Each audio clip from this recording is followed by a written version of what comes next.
अब हम लोग क्वेश्चन नंबर फर्स्ट सॉल्व करेंगे। हमारा क्वेश्चन नंबर फर्स्ट क्या है, देखिए 0.4 और ऊपर में लगा है बार। समझ में आया? को परिमेय संख्या के रूप में परिवर्तित कीजिए बोल रहा है। तो सबसे पहले आप समझिए कि ये कैसा दशमलव है।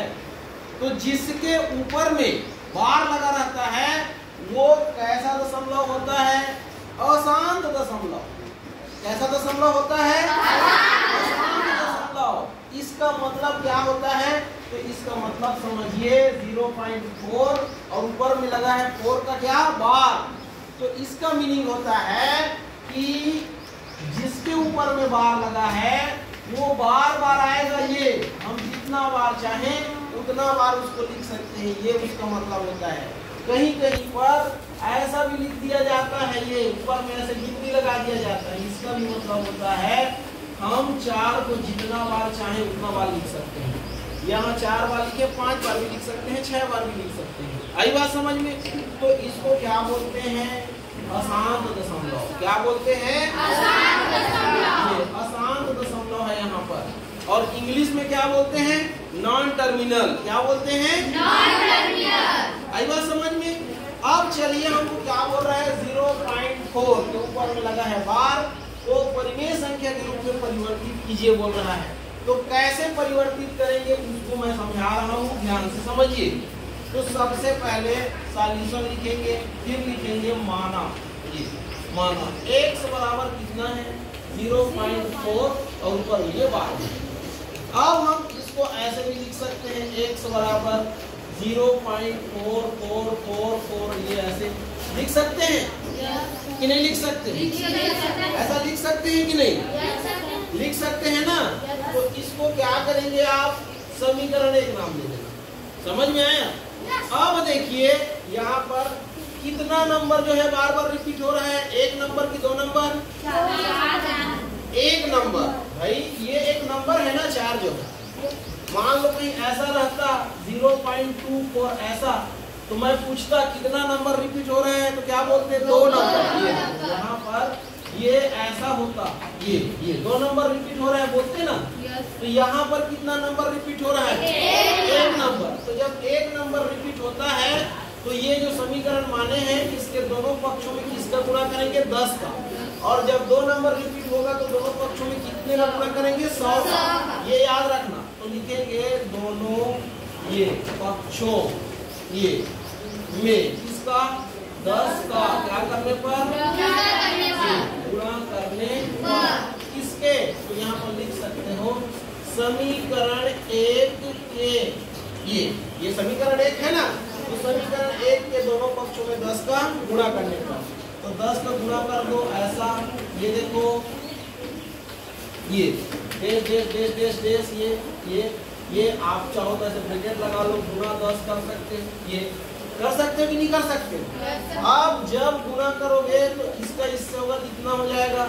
अब जब इससे गुणा होगा किसका? 10 का, तो ये क्या हो जाएगा जानते हो? क्या हो जाएगा? ये दशमलव यहाँ पर आ जाएगा। कहाँ पर आ जाएगा? यहाँ पर। मतलब 4.444 ऐसा हो जाएगा। ये देखो, आई बात समझ में? क्यों होगा ऐसा? समझ गए कि नहीं समझे? क्योंकि ये 1 शून्य यहाँ पर लग जाएगा। लगेगा कि नहीं लगेगा? फिर क्या करोगे आप? फिर क्या करोगे आप? दशमलव लगाओगे। तो दशमलव लगाओगे तो उधर से काउंट करोगे तो एक ही स्थान खिसक जाएगा ना, कि नहीं खिसकेगा? खिसकेगा ना। तो ऐसा होगा कि नहीं होगा? अब इसको क्या नाम दे दो, या इसी को एक बार कैसे लिख सकते हो? देखिए यहाँ पर कितना 4 है? 3 बार 4 है। आप इसको 4 बार भी लिख सकते हो ना, जितना बार चाहे उतना बार लिख सकते हो कि नहीं लिख सकते हो? ये ऐसा भी लिख सकते हो, ये दोनों में कोई अंतर नहीं है। आप 5 बार भी लिख सकते हो। ये समीकरण क्या हो गया? 2। अब क्या करना? समीकरण 2 से समीकरण किसको? 1 को क्या करने पर? घटाने पर। क्या करने पर? घटाने पर। तो 2 ये है और 1 ये है, तो इसमें ये घटेगा। मतलब 10 1 में कौन घटेगा? 1। इसमें कौन घटेगा? ये। और कितने में? ये वाले में 4.4444 डेश डेश डेश डेश। ये इसमें कौन घटेगा? ये घटेगा। कौन? 0.4 4 4 4 4 और ये डेस ये है। ये आई बात समझ में? तो देखिए 10x यहाँ पर 1x है तो 10 में 1 घटेगा तो कितना आएगा 9x।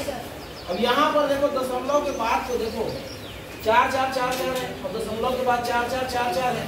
तो ये दशमलव के बाद पूरा जो है ये दशमलव के बाद पूरे से घटाएंगे क्या हो जाएगा? कट जाएगा।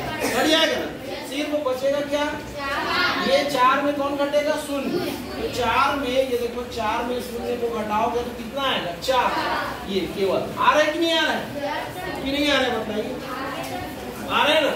तो x बराबर क्या हो जाएगा? 4/9। ये नीचे चला जाएगा तो x का मान आ गया ना। अब हम लोग माने थे, क्या माने थे बताइए? क्या माने थे हम लोग? क्या माने थे? ये देखिए ये माने थे ना ये। तो यहाँ पर हम लोग क्या लिखे थे? x बराबर 0.0 ये ऐसा यही माने थे ना। तो आप ये x के मान को वहां पर रख दो। x का मान कितना आया है? 4/9। इस मान को वहां पर रख दो तो क्या हो जाएगा? एक संख्या का रखोगे तो 4/9 एक संख्या का बराबर 0.4 और ऊपर में बाकी।